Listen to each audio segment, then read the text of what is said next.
What is up, guys? It is John here with Fat Man Outdoors, wishing you a very, very Merry Christmas. Today, I'm going to be talking about a knife that was sent to me from Jack Farmboy. It is the Ruike P801-SF.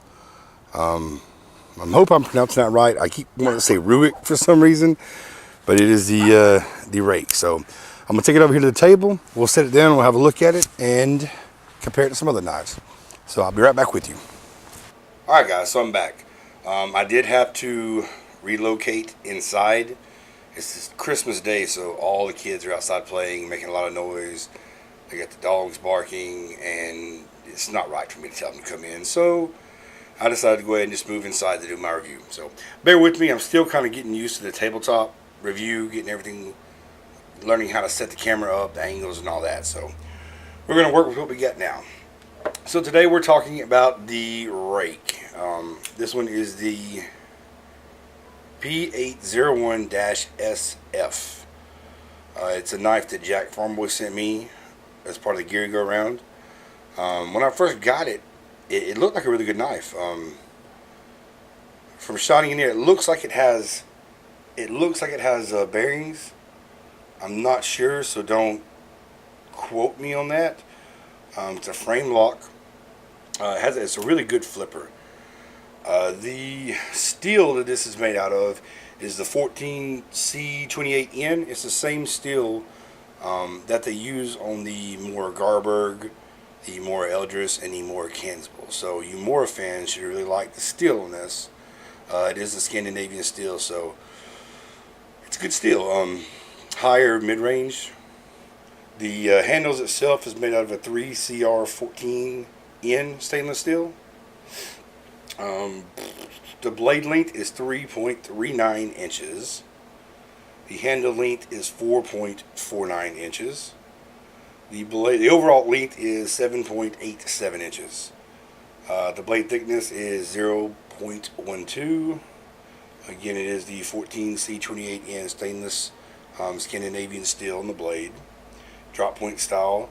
They say it has a hardness of 58 to 60.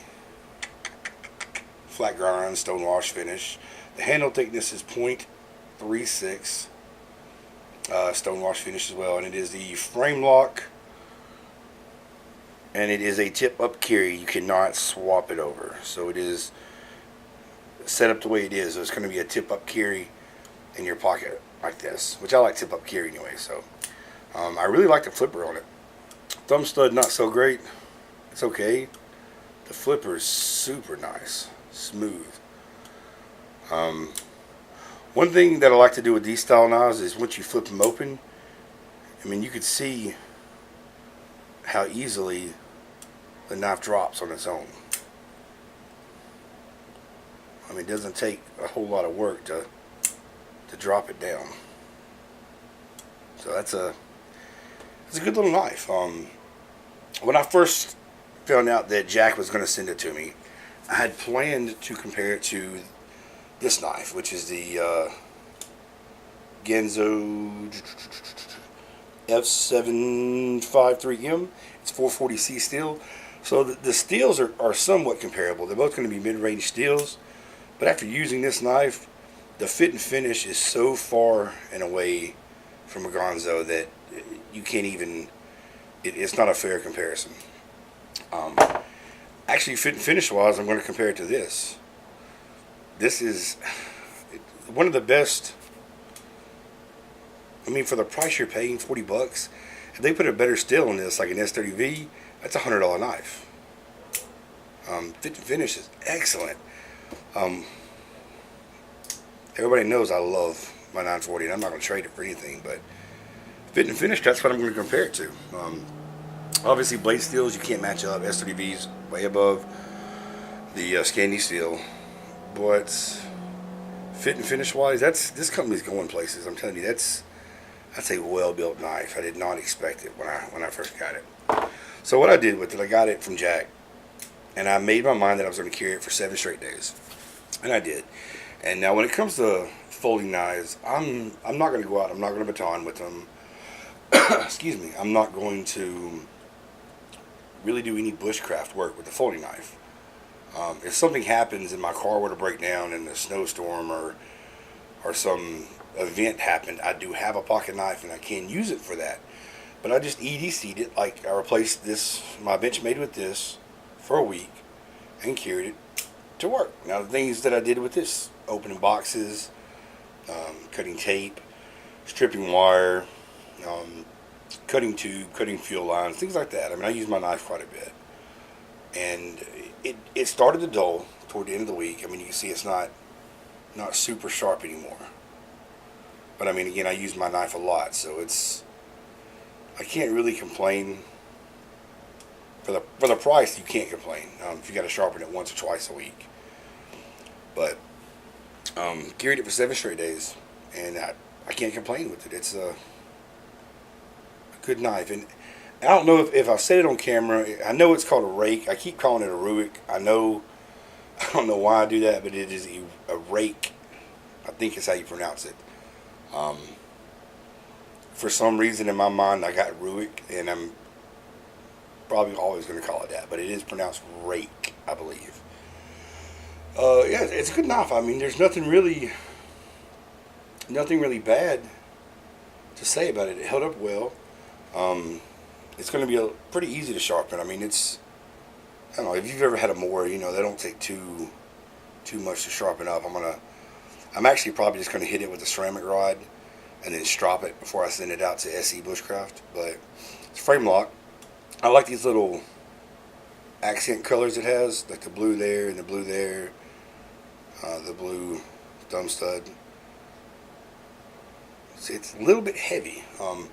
The weight of it was, let's see if it has it here, 4.23 ounces. That's really the only knock. I mean, it's a heavy knife. That is the Ruike P801-SF with 14C8 or 14C28N stainless steel. Same thing you're going to get on the higher end mowers. I like it. I'm a fan. I'll probably buy one. Will it replace my EDC? No, it's not going to. I mean, everybody has a knife that's made for them. The 940 is the best knife that I've ever found. But I'm telling you, if Ruike puts a better steel on this, right now this would be a $100 knife with a little bit better steel. Well worth the $30 I think he paid for it. Well worth that, because you're talking about gonzo range for that. And I mean, that's just, look at that. It's amazing. Even something like, I thought this was a good flipper for the price, and no, which this, to be fair, this has nylon spacers in it, and again, I think this has bearings in it, so that's going to make a big deal too. I can't speak to the longevity of the knife. I've only had it a week, a little bit over a week. I've carried it every day. Cleans up well. You know, you get tape and debris, so it does clean up fairly well. But I mean, I can't speak to months use. I can only speak for what I've used it for, which I guess you would call not quite initial impressions, but short-term use, and it's done well. Yeah, I'll get one. It's fun to play with, and what's really nice is when you got friends, a lot of people who aren't knife guys kind of have a hard time flipping, you know, thumb studs open. A lot of my friends just can't do it. They've got to do this whole wrist thing with this, and you know, they see me doing it. Something like this, literally all you got to do is push down. My 11-year-old does it. Look at that drop. That's a good knife. I can't really say anything bad about it. Fits well in the hand, and I've got big hands, so fits really well in the hands. It is a larger knife, so if you're wanting something small, to give you an idea,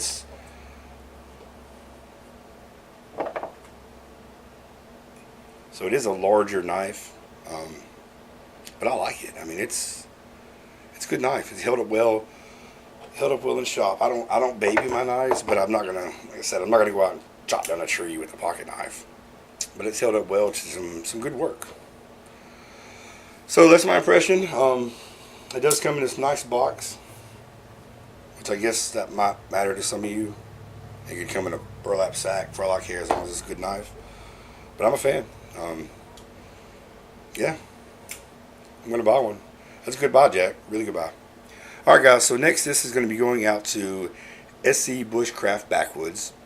I'm going to mail it. It's Christmas Day, so it'll probably be tomorrow or the next day before I get it mailed out. So I'll get it sent to him, and I'll be trying to get some more videos for you guys out this week. If you have any questions, comment below. Merry Christmas, everybody. See y'all later.